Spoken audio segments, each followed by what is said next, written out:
السلام علیکم ورحمۃ اللہ وبرکاتہ۔ رمضان المبارک کا مہینہ بہت قریب ہے اور اتنے قریب ہے کہ چند دن باقی ہیں،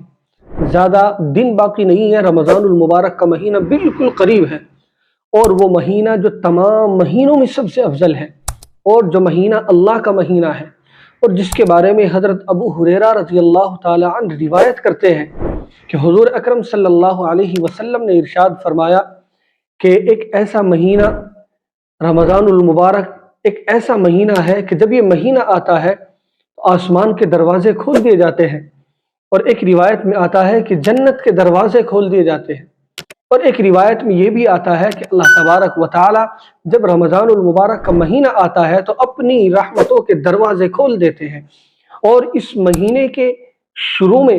یعنی جب یہ مہینہ شروع ہوتا ہے تو اللہ تبارک و تعالی اس مہینے کے شروع ہوتے ہی، اس مہینے کے آتے ہی یعنی رمضان المبارک جیسے ہی آتا ہے، اللہ تبارک و تعالی جہنم کے دروازوں کو بند کر دیتا ہے، اور اللہ تبارک و تعالی اس مہینے میں شیاطین کو، جو سرکش شیاطین ہوتے ہیں، اللہ ان کو زنجیروں سے جکڑ کر قید کر دیتا ہے۔ تو اللہ تبارک و تعالی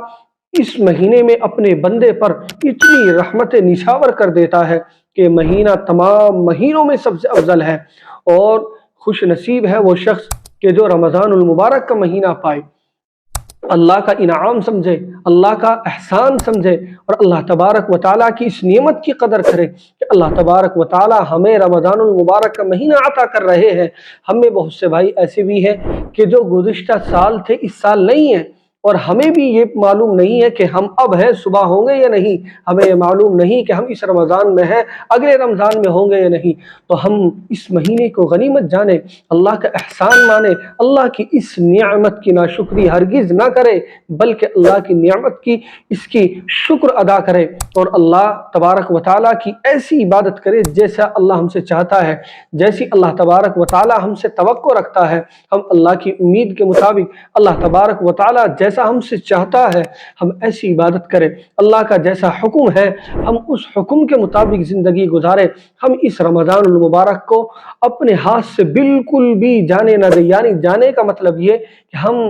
اس میں ایسا وقت نہ گزارے جو ہمارا بغیر عبادت کے گزر جائے، جو بغیر ذکر و اذکار کے گزر جائے۔ ہم اس مہینے کو کامیاب بنائے، ہم اس مہینے کو اپنے لیے نیکیوں کا ایک ایسا ذخیرہ اکٹھا کریں۔ تو چنانچہ رمضان المبارک کا مہینہ بڑا بابرکت ہے، اور ایک روایت میں یہاں تک آتا ہے، حضرت سہل بن سعد رضی اللہ تعالی عنہ ایک صحابی رسول ہے، وہ عرض کرتے ہیں کہ حضور اکرم صلی اللہ علیہ وسلم نے ارشاد فرمایا کہ جنت کے 8 دروازے ہیں، اور 8 دروازوں میں سے ایک دروازے کا نام ہے باب الریان، یعنی ایک دروازے کا، جنت کا جو ایک دروازہ ہے اس کا نام ہے باب الریان۔ یہ جو دروازہ ہے یہ صرف اور صرف روزے دار کے لیے ہے،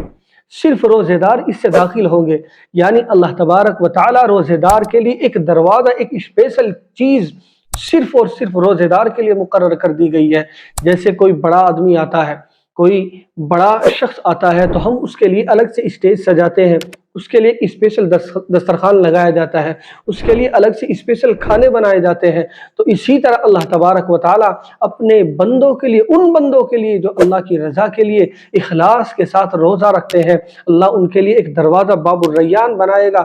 باب الریان ہے جس کا نام، اور اس میں سے اللہ تبارک و تعالیٰ روزے دار کو داخل کرے گا۔ اور ایک روایت میں آتا ہے، حضرت ابو ہریرہ رضی اللہ تعالیٰ عنہ سے روایت ہے کہ حضور اکرم صلی اللہ علیہ وسلم نے فرمایا کہ جو شخص اخلاص کے ساتھ، جو شخص اللہ کی رضا کے لیے روزہ رکھتا ہے، اللہ تبارک و تعالیٰ اس کے تمام پچھلے گناہوں کو معاف کر دیتا ہے، پچھلی تمام برائیوں کو ختم کر دیتا ہے۔ تو دیکھو یہ کتنا بیشقیمتی مہینہ ہے، ہم اس مہینے کی قدر کریں، ہم ہر لمحہ اللہ کا ذکر و اذکار کریں، ہم نمازوں کی، نوافل کی، ذکر و اذکار کی، استغفار کی خوب دل لگا کر تسبیح کرے، اور اللہ سے خوب دل لگا کر دعا مانگے۔ اللہ ہمیں رمضان المبارک کی قدر کرنے کی توفیق عطا فرمائے۔